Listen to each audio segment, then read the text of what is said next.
Vivam! Bem-vindos ao Pergunta Simples, o vosso podcast sobre comunicação. Esta semana falamos de pandemia, desta vez com pleno conhecimento de causa. Sim, o pequeno, irritante e às vezes traiçoeiro SARS-CoV-2 entrou cá em casa e entrou dentro de mim.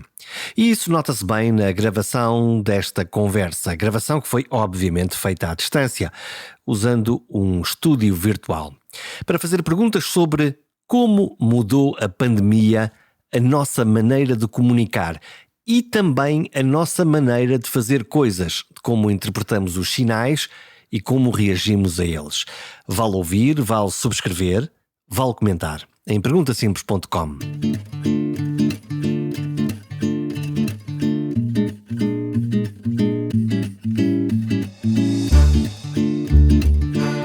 Signos, sinais, significados, tabuletas, etiquetas, expressões, tudo mudou. Criaram-se neologismos, modificaram significados e adaptaram-se expressões. Por exemplo, a ideia do tóxico, a de que o outro podia ser uma ameaça, nos podia pegar o bicho, o medo da Covid-19, ou a esperança na vacina, a fé na proteção da máscara cirúrgica, aquela azul ou então a branca FP2, ou talvez as de pano, as de 1000 cores, mas sempre ou quase sempre a 2 metros. Com beijos e abraços cancelados, congelados, amedrontados, depois envergonhados, como se tudo fosse um pecado lesa saúde. E depois os jovens, fartos de tudo isto, que mandaram às ortigas todas as regras numa determinada altura e que se atiraram de cabeça para viver de novo, porque precisamos de viver e nós todos seguimos este caminho. Com isso, os números voltaram a subir, foi praticamente automático. É sobre este ioiô do comportamento e da linguagem que resolvi fazer este programa. Pode ser que nas palavras e frases se encontre o sentido das coisas. Uma edição com uma especialista em semiótica, Sónia Marques, que nos vai ajudar a ler os sinais, começando por descodificar precisamente o que faz uma semioticista no planeta. Uma semioticista é alguém especialista em semiótica. E pronto, semiótica não costuma ajudar a resolver a questão, então eu vou tentar detalhar. Habitualmente em marketing e em estudos de mercado usa-se muita psicologia e muita sociologia.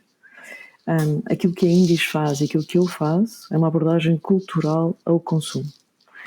Isto quer dizer que eu uso a abordagem técnica, académica, da análise cultural. A análise cultural é feita com semiótica, com alguma sociologia e com antropologia. Isto quer dizer que eu sou uma pessoa que analisa o contexto e analisa aquilo que habitualmente nós não pomos em causa. Eu vou dar um exemplo. Aquilo que é habitual no mercado é entender a pessoa, o consumidor, e fala-se no singular. É como tentar entender cada árvore e ser bastante empático e ouvir e escutar as pessoas, os consumidores. Aquilo que eu faço é entender aquilo que nos aculturou e que nos acultura todos os dias. Ou seja, eu analiso a linguagem, porque é a linguagem que nos entregou os conceitos, as categorias cognitivas, que nos diz o que é certo, o que é errado, o que não podemos fazer, aquilo que é possível pensar. E analiso também a literatura, os programas de televisão, as notícias de jornal, os discursos de políticos, como a publicidade nos convence. Analiso retórica visual, percebo as cores, as manchas, o valor do automóvel na nossa cultura, a importância do telemóvel. E, contrariamente àquilo que é habitual também fazer-se, eu não analiso tendências, eu analiso aquilo que não muda, aquilo que demora séculos a mudar. Então, se eu bem entendi, enquanto que as marcas habitualmente olham para o consumidor e tentam perceber qual é o desejo intrínseco daquele consumidor e como é que ele funciona individualmente, aquilo que vai à procura é, no fundo, exatamente tudo aquilo que não depende de uma escolha individual, mas é uma coisa do nosso caldo cultural e que faz com que nós gostemos de uma determinada cerveja, ou que gostemos de sardinha assada, ou que gostemos de passear ao domingo, e isso à partida é imutável ao longo do tempo, independentemente de ser eu, a Sónia ou quem nos está a ouvir. A cultura muda, mas sim, há alguns atributos culturais e há uma realidade que muitas vezes não muda durante alguns séculos. É bastante duradouro, permanente. E essa escala de largo, de longa, é menos alvo de marketing. Nós gostamos de achar que tudo muda subitamente e que as mudanças são muito rápidas. Mas, de facto, a generalidade daquilo que nos condiciona muda lentamente. E é protagonista da generalidade das decisões de consumo. E isso é merecedor de toda a atenção. Então, se olharmos para a nossa cultura e para a maneira como nós fazemos decisões, aquilo que melhor se me ocorre para definir aquilo que nós somos como portugueses, aqueles que definimos ao almoço, estamos a almoçar e a pensar o que é que havemos de fazer para o jantar, é a comida e a bebida. Podemos começar por aqui. Em que medida é que os nossos hábitos culturais, o nosso caldo cultural pode, e aqui parece-me que a escolha é mais ou menos óbvia, influenciar a maneira como nós comemos e bebemos? Por exemplo, o que é que nós escolhemos quando vamos ao supermercado para fazer o nosso avio semanal ou o nosso avio mensal? As marcas, no fundo, enchem as prateleiras de coisas, cores bonitas, enchem-nos a televisão de publicidade a dizer: vejam aqui este iogurte muito, muito saboroso, ou então comam este determinado alimento que ficam esbeltos para o verão que aí está. Como é que nós nos comportamos aqui no meio? Como é que olha para o consumidor alguém que é da semiótica? Alguém que é da semiótica olha para menus de restaurantes, por exemplo. E então? Sim. E então analisa a linguagem do menu dos restaurantes. E então, como eu na generalidade dos menus dos restaurantes em Lisboa não tenho a menção a vacas, mas apenas a bife, existe uma omissão do animal vaca, mas não existe a omissão dos animais pato, porque dizemos arroz de pato, nem existe a omissão do porco, que muitas vezes surge, carne de porco assada, nem existe a omissão do peru, nem do frango, nem da galinha. Mas nós muitas vezes omitimos a vaca e dizemos simplesmente bife, ou carne assada, ou carne estofada. Quando não nos dizem nada, em Portugal nós assumimos que a carne será de vaca. Isso quer dizer que a vaca e comer carne de vaca é uma norma cultural. Também entendo que é absolutamente inquestionável comer carne, porque nós não temos uma palavra, ou usamos muito pouco, raramente, a palavra carnista. E dizemos apenas que alguém é vegetariano. E, portanto, simplesmente temos a linguagem a oferecer-nos a possibilidade de indicar que alguém não come carne, e como a norma cultural é de comer carne, nós não dizemos habitualmente a palavra ele é uma pessoa carnista. E, portanto, inventamos um conceito para alguém que sai da norma. Portanto, quem não come carne é vegetariano, e neste caso, se falarmos de carne em abstrato em qualquer sítio, ela será de vaca. Se não, ou se for outra carne, nós diferenciamos as outras carnes, se é de frango, de pato ou de outra coisa qualquer. Exatamente. Também entendo no mesmo menu do restaurante que o peixe em Portugal é relativamente sagrado, logo por uma moldura católica que nos diz que devemos jejuar de carne, mas não nos impede de comer peixe. E como tal, nós vemos isso nos menus, porque comemos o peixe inteiro. Ou seja, o peixe é íntegro. Okay? Repare na maneira como a linguagem e como os hábitos nos estão a aculturar e nos estão a dar as instruções sobre como comer e como considerar os diferentes alimentos. Bom, então vamos agora para a vidinha, para o dia-a-dia, que é... Esses são os nossos sinais e o nosso contexto cultural, e agora, entre uma pandemia que acabou e uma guerra que começou, os preços começaram a subir nos supermercados. E a pergunta que eu tenho é, cada um de nós, quando vai a um balcão do supermercado, quando passa naqueles corredores, vemos claramente que aparecem logo nas primeiras prateleiras coisas que se calhar nós não precisamos e são muito apelativas, e depois as coisas que verdadeiramente precisamos, as massas, os arroz, as batatas, estão lá no meio. Portanto, há um circuito que nós percorremos.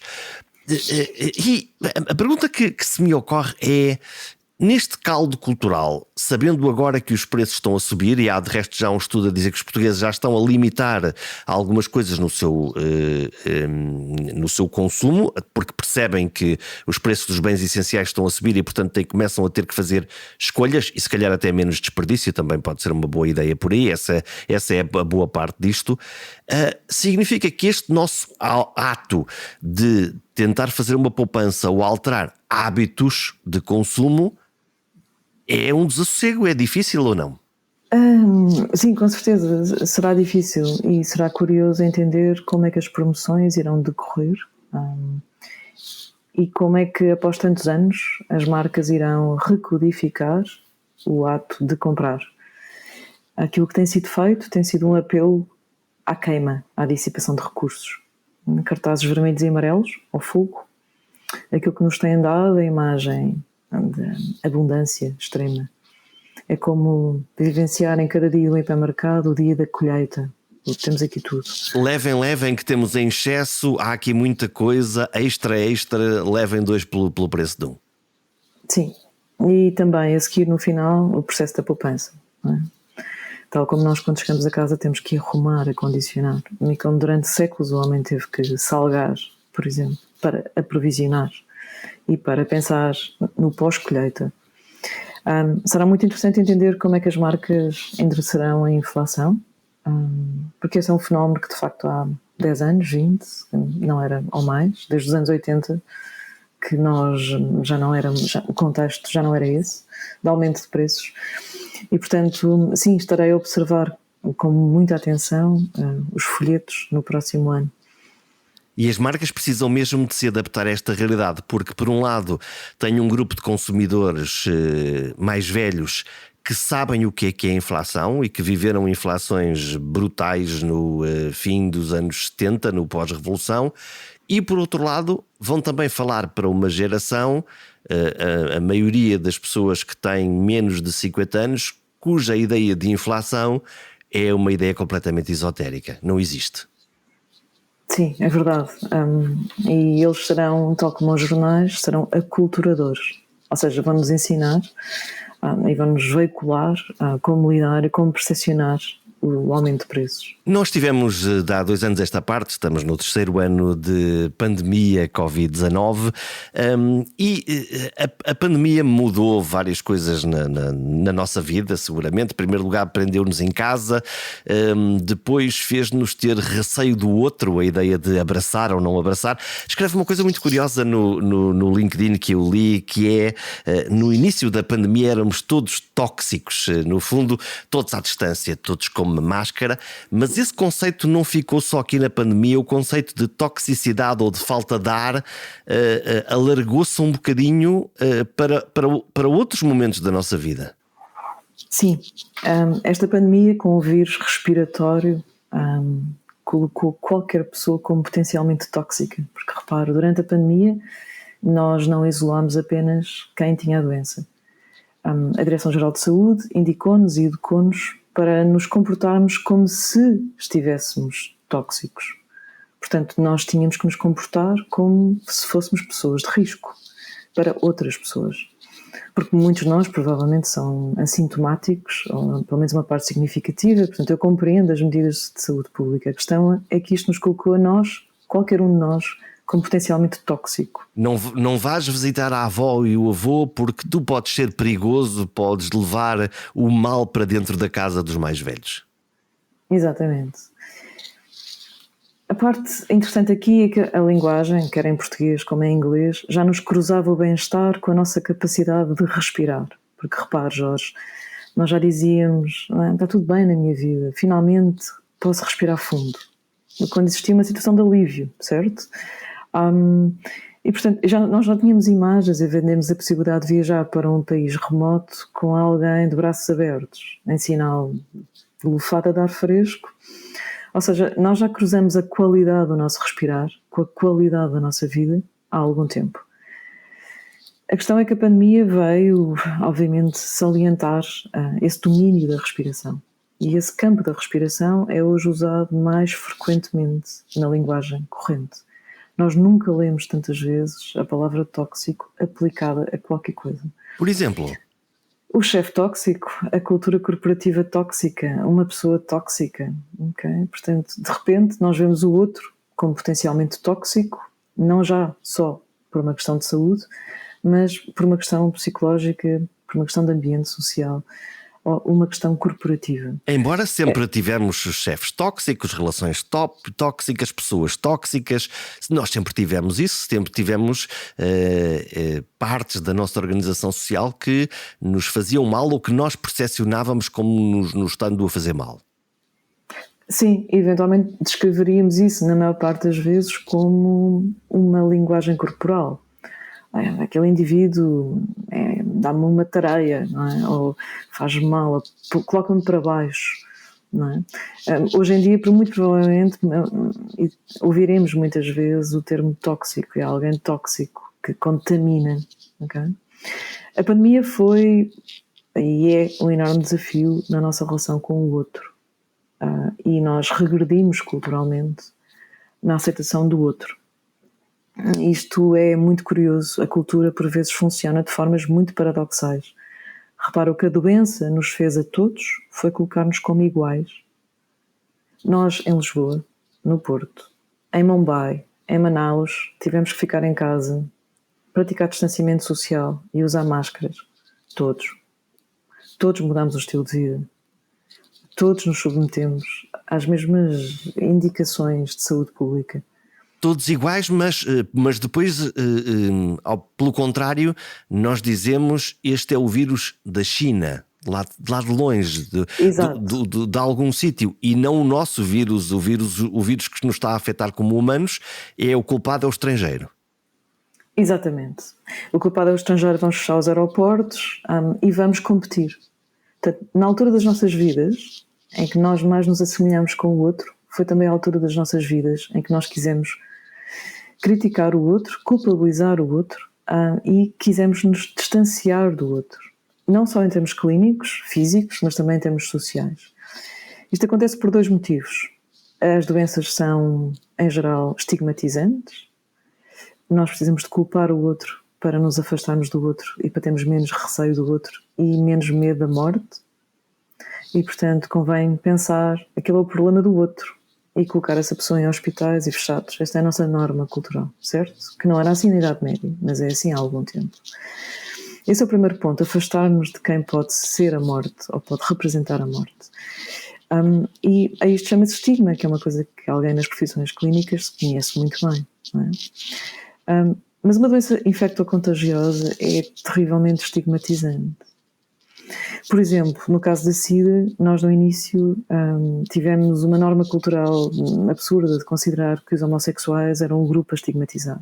E com a ébola, ou seja, o outro, um grupo com uma preferência sexual. Agora também estamos a viver um bocadinho isso com aquilo que se chama erradamente a varíola dos macacos, exatamente com essa relação com a comunidade homossexual também. Exatamente. Esta é uma maneira de nós nos afastarmos e considerarmos que é uma doença do outro que não nos pode chegar a nós. É um outro grupo que se comporta de uma maneira especial e eu não tenho nada a ver com isto, é isso? Pior. É um grupo que não tem a preferência da maioria e que pode ser culpabilizado e por isso tem aquela doença. O ébola é uma coisa dos africanos e a Covid no início era uma coisa dos chineses. Não pode ser comigo, não pode chegar cá. É uma forma rudimentar. E podemos chegar ao ponto de dizer se os chineses tivessem feito daquilo que podiam fazer, isto se calhar não chegava cá, e aplicar isto a qualquer grupo de pessoa ou de comportamento ou de fórmula exatamente para afastar entre o nós e o eles? Sim, e dizer assim, eles portaram-se mal e foram castigados com uma doença. A doença é um castigo. E eu sou distinta desta pessoa e daquele grupo social e, portanto, a mim, com certeza que não me irá atacar. É uma forma de higienização, de separação. E isto aumenta muito em alturas de doenças virais e contagiosas, obviamente. Ainda por cima com um vírus respiratório, que é muito mais invasivo, muito mais fácil de contagiar. Tudo isto foi muitíssimo sublinhado. Mas numa altura em que ficámos todos iguais, em Lisboa, em Manaus, em Nova Iorque, e todos com o mesmo problema, foi também a altura de maior separação, de maior divisão e de maior competição. Os jornais estavam cheios de estatísticas sobre as medidas de saúde pública, quem tinha mais casos. É um absurdo, porque é um fenómeno natural E no fenómeno natural, o humano era igual. Mas de repente as diferentes culturas decidiram antagonizar-se e dizer: não, estamos um bocadinho à frente, temos mais pessoas vacinadas. Não, eles já começaram a segunda toma, nós ainda não começámos a segunda toma. E tivemos todos, de uma forma muito feia, em competição. E isto tem a ver com uma dimensão cultural. Numa altura em que a natureza nos colocou a todos como iguais, a cultura não lida com a igualdade. A cultura é como uma enorme máquina de fazer diferenças e de categorizar. Então nós estivemos freneticamente durante estes anos da Covid a afirmar-nos como diferentes. Okay? Como nós melhores, somos como melhores, piores. nós em Portugal até vacinamos mais depressa, ou então ao contrário, Portugal agora é um dos países com mais casos. Portanto, esta comparação está sempre intrinsecamente em nós, que é o que é que está a acontecer, porque é que está a acontecer, porque é que eles estão a fazer melhor que nós, ou porque é que nós nos orgulhamos de estar a fazer melhor do que eles. Sempre num registro de diferença e de competição, num contexto de mesmidade. Bom, então, e num mundo em que mesmo as questões ambientais estão muito em cima da mesa, e nós já voltaremos à pandemia, num mundo em que, quando temos um problema comum, que é uma pandemia, e a questão do ambiente também, quando temos uma questão comum para salvar o planeta, não auguro nada de bom pensar que estes mecanismos competitivos, em vez de ajudarem à festa, podem transformar isso numa desgraça e não conseguirmos resolver um problema que é verdadeiramente comum, e este, se calhar, do clima, um problema ainda mais grave. Eu estou um bocadinho otimista. Eu acho que nós, na nossa vivência, pela primeira vez, experimentámos algo que exigiu colocar em cima da mesa a dimensão coletiva, em que todos percebemos que todos éramos úteis e que todos tínhamos que atravessar um ritual de passagem, que foi a vacinação. E em Portugal houve um claro sucesso na adesão. Portanto, aquilo que nos ensinaram foi a importância de todos nos coordenarmos. E eu acredito que isto será muitíssimo importante nas próximas décadas. Portanto, eu vejo a Covid como uma aprendizagem. É curioso a questão da vacinação, porque o sucesso deve seguramente, em primeiro lugar, à existência de vacinas, segundo, a um processo muito bem organizado, quer pelo sistema de saúde, depois com uma ajuda absolutamente preciosa por parte dos militares.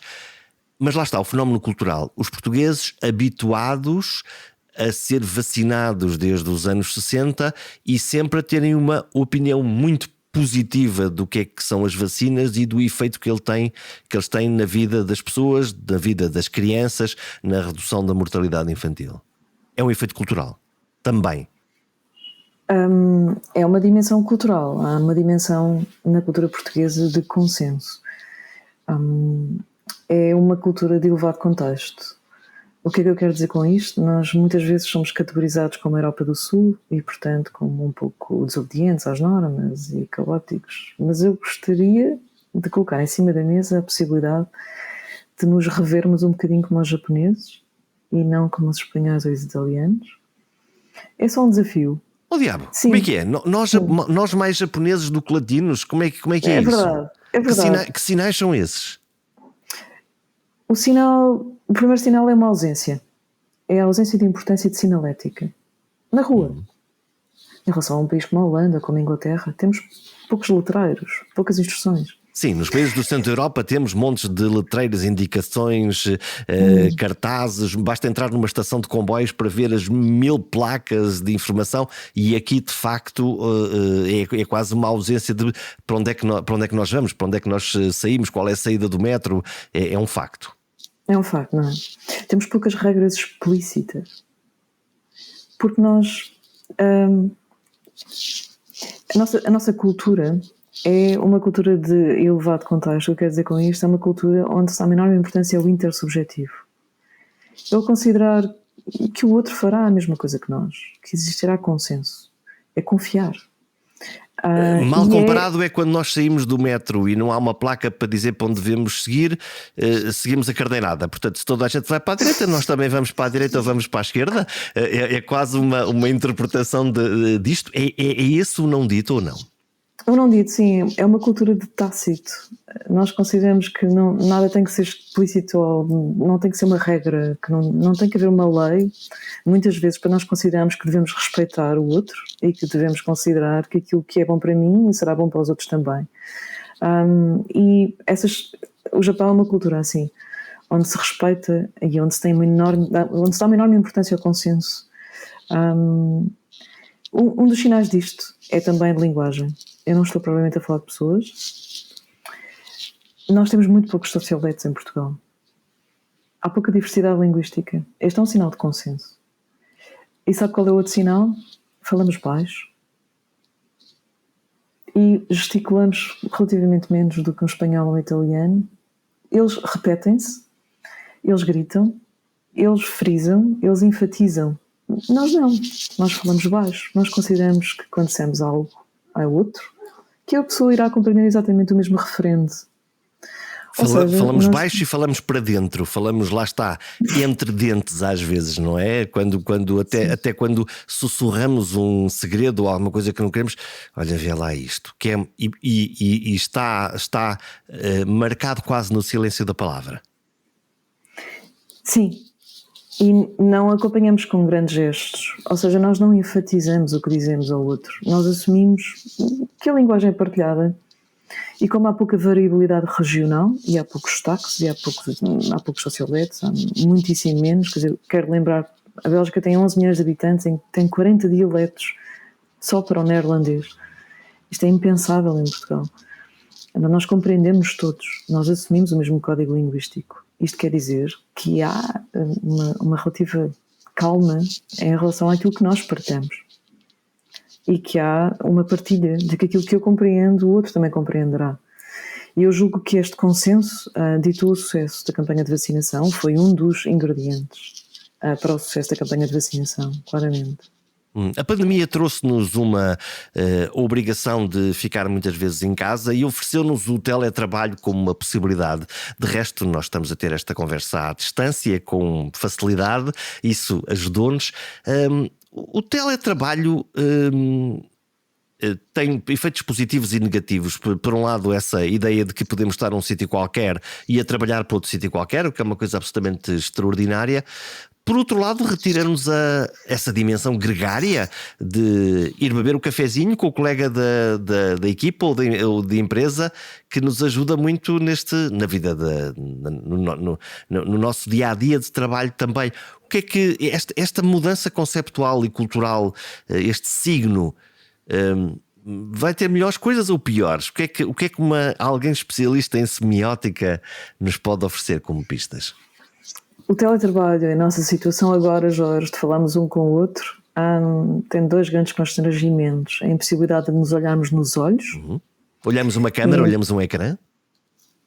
E a impossibilidade de nos tocarmos e de compreendermos a dimensão corporal do outro. A dimensão física e corporal é aquela que está mais cruzada com a ideia de confiança.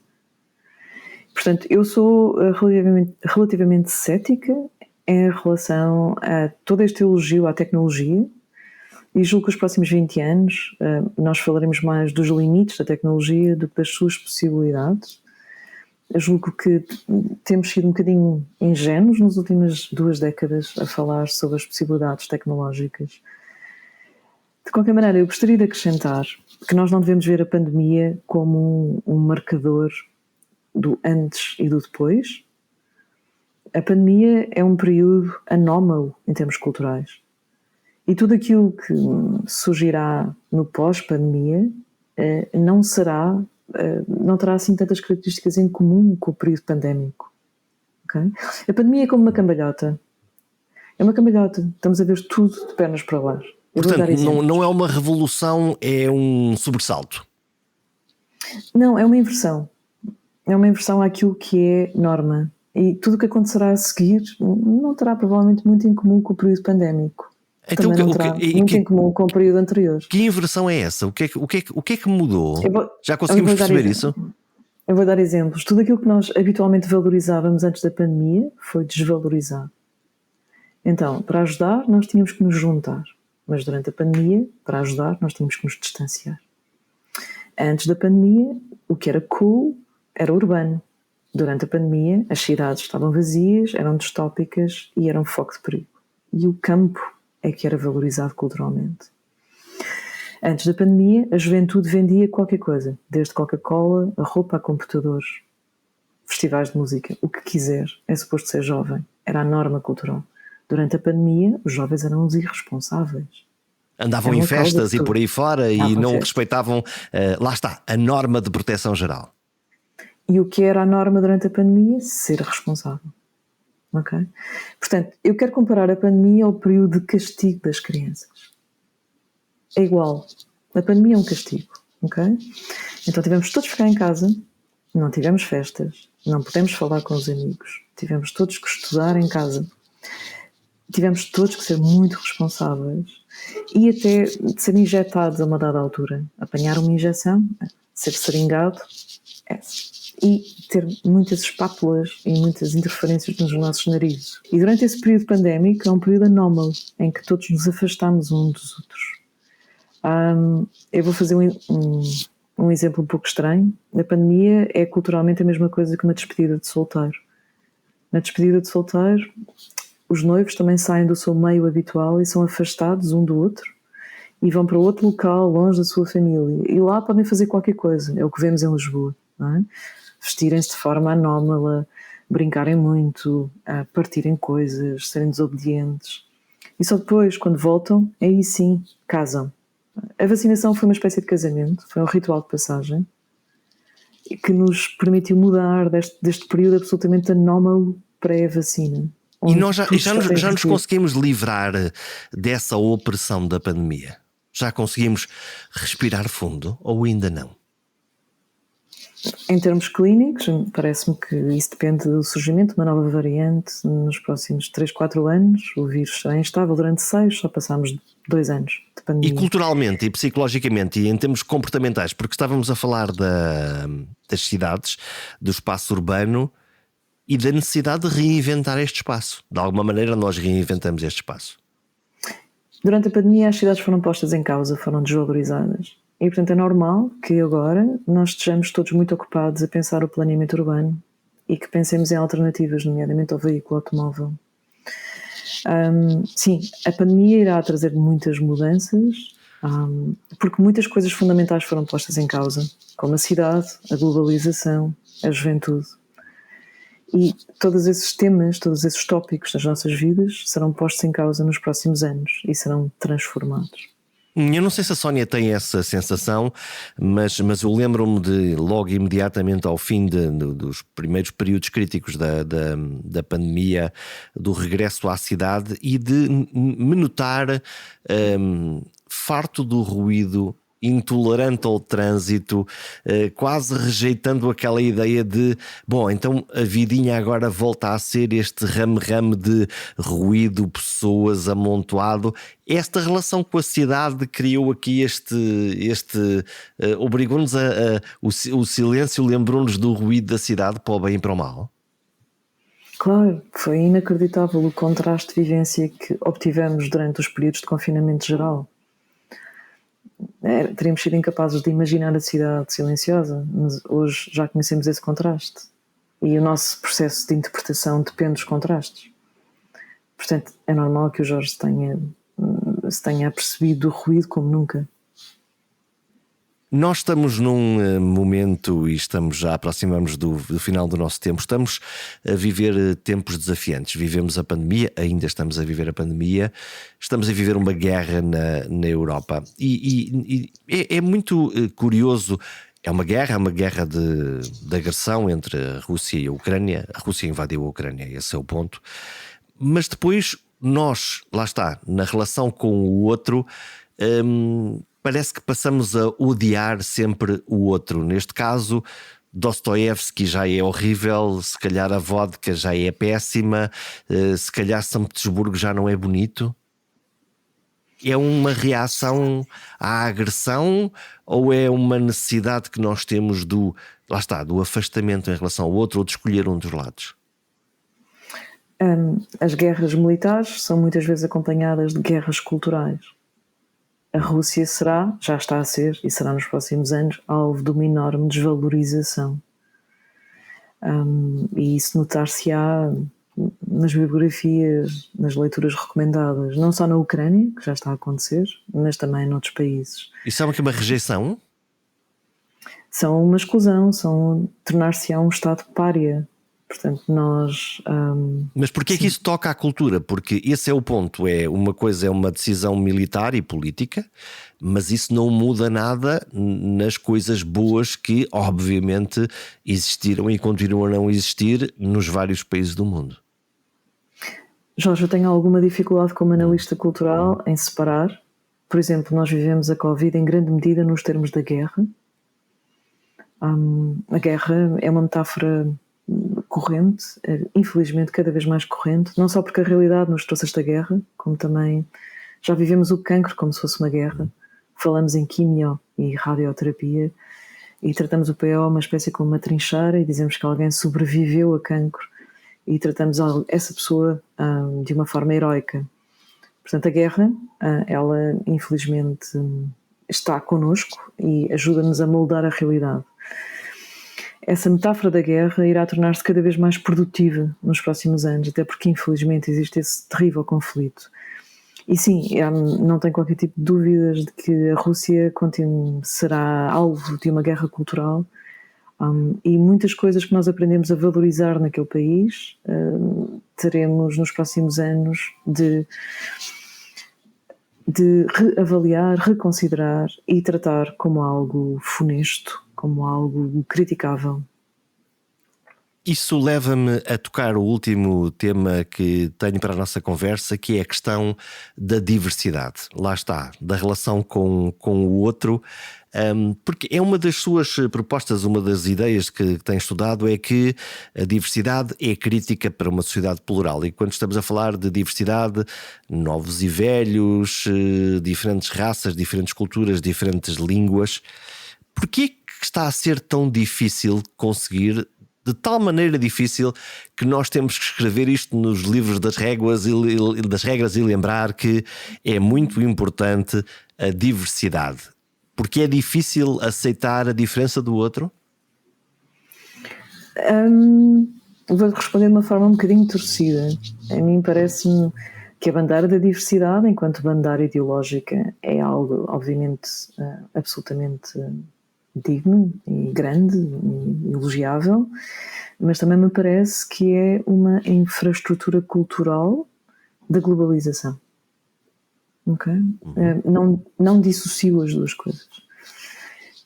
Também me parece que é um campo cultural onde nós temos tido novos subcampos, novas guerras, como por exemplo a da opção de género e a da liberdade sexual, mas onde, e em particular em Portugal, nós precisamos de criar novas palavras para conseguir endereçar e concretizar esse tal princípio da diversidade cultural. Por exemplo, no campo da família. A família mudou em Portugal, mas a linguagem ainda não mudou e nós somos culturalmente conservadores. Lá está o não dito, que é, ok, façam logo o que quiserem, mas eu não quero pôr um nome a isso e eu finjo que não existem determinadas realidades. Exatamente. Enquanto não colocamos um nome a isso, nós não damos legitimidade a isso. E não damos qualquer tipo de importância a isso. Por exemplo, o divórcio tornou-se norma em Portugal, não é? É um fenómeno estatístico corrente, contudo, a linguagem ainda só está preparada para o casamento. Eu não tenho nada a ver com isto. No fundo é isso. Socialmente ou culturalmente o fenómeno existe, mas como não existe uma etiqueta, é como se não existisse. Ou pelo menos é um não dito, lá está. É a fórmula quase japonesa, lá está, de não falar. Vou dar um exemplo. A palavra stepbrother em inglês não existe em português. Então nós temos que dedicar 10 ou 20 linhas a explicar o relacionamento de alguém com outra pessoa, porque não temos um termo para dizer eles são stepbrother. Okay? Isto quer dizer que em cima disso nós não temos uma aceitação social do divórcio ainda, porque nós não temos palavras para designar irmãos que não são irmãos biológicos, são irmãos sociais que cresceram juntos na mesma casa, porque houve 2 divórcios e esses 2 divórcios juntaram. O que eu quero dizer com isto é que o casamento junta as pessoas e depois temos categorizações como marido e mulher, irmãos, tios. Mas o divórcio hoje em dia também junta pessoas. Contudo, a linguagem, o português, não nos permite codificar novas relações familiares. Não permitindo verbalizar, não permite legitimar. Então eu às vezes crio palavras novas, faço neologismos para ajudar a cultura a evoluir. E, por exemplo, criei o termo de irmão, uma tradução portuguesa para step brother, porque dir, de divórcio, o divórcio já cria família e, portanto, há irmãos graças a divórcios. E se nós começarmos a falar dos dirmões e do dir-tio, o do dir-vô e da dir-vó, nós conseguiremos, com uma forma simples, não só explicar as novas relações de parentesco, como também legitimar e dar importância social às novas relações de parentesco. Ou então, sendo um casamento ou um divórcio, seja lá o que for, de facto essas decisões mais culturais ou administrativas na realidade não mudam nada na nossa relação com os nossos familiares, sejam eles irmãos ou dir-irmãos. Ou é importante ter a etiqueta, é importante ter a palavra para que o conceito nos comece a fazer sentido como um conceito diferente, mas que existe. É importante, se nós não tivermos palavra, não temos categoria mental. Sem categoria mental não existe a possibilidade de protagonismo social. Talvez devêssemos começar mais vezes a usar a palavra de irmão e de irmã para que um dia os legisladores comecem a regrar os direitos dos dirvôs e dos dirmões. Enquanto isso não acontecer, nós não vamos equacionar novas possibilidades. E começar a notar isso e por isso tornar uma norma e ter um enquadramento para isto. Isto numa cultura, e é a minha pergunta final, numa cultura em que se fala tanto de diversidade e ao mesmo tempo aparece o santo politicamente correto e até a cultura do cancelamento, que é não gosto do que tu disseste e por isso vou-te cancelar, o que é uma expressão quase estranha. Segundo vários estudos, nomeadamente de um autor português, o politicamente correto é oriundo do fascismo de esquerda, okay? E tem ligações com o maoísmo. E, portanto, é uma forma de censura diferente daquela que nós conhecemos em Portugal no século XX. E é, infelizmente, algo muito prevalente, sim, nos dias de hoje. A cultura do politicamente correto invadiu de forma torrencial o nosso dia-a-dia. Se alguém por ação, negligência ou manifestação de vontade pisar os limites dos novos vigilantes das redes sociais, arrisca-se a ser cancelado. No fundo, a liberdade de expressão passou a estar de alguma forma condicionada à opinião de grupos de inquisição do bem-pensar. O exemplo mais clássico é o dos limites do humor. Mas o vírus já se espalha para outro tipo de intervenção pública que não acerta exatamente nos padrões morais dos polícias da internet. Uma maneira de impor aos outros os códigos de cada um. E não é um problema das redes sociais. É um fenómeno muito, muito antigo e muito exercitado nos tempos da Inquisição. Nesses tempos, bastava uma denúncia ou suspeita para mandar alguém para a fogueira. Alguém que saísse da norma perfeita. Ou então que tivesse o azar de precisamente ser cancelado. Neste caso, literalmente queimado. Talvez por isso é necessário estar atento aos sinais e falar sempre e exercitar sempre o direito de expressão. Quer os outros gostem, quer não gostem. Até para a semana.